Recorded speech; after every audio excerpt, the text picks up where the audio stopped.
How does the rehab get paid for? When the loan closes, the money for that rehab goes into a rehab bank account. What happens is there's draws that happen on those funds in order for the contractor to get paid.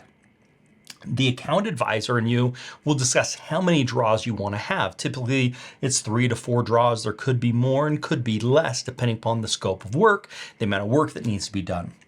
When the loan funds and we have the timeframes and all the required paperwork, 10% of the rehab amount is then fronted to the contractor. So if it's a $20,000 rehab, they're gonna get $2,000. If it's a $50,000 rehab, they're gonna get $5,000. That's enough money to get the process started for them in moving forward with the project. Then what happens is the contractor does the work. They say that that work's 100% done based upon the line items that have been established line by line.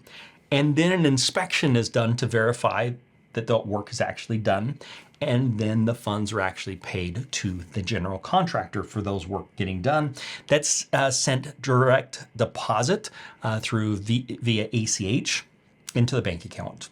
Please note, it has to be 100% done. So the line items are broken out. If it's halfway done, half the tiles laid, then you can't get a draw. It's 100% done or 0. There's no 99% done. So it's got to be 100% done per line item. So the whole project doesn't have to be done, but the line item has to be done, which is why we go and help break out the scope of work. That process would then repeat itself until there's all the work is completed and the property's done.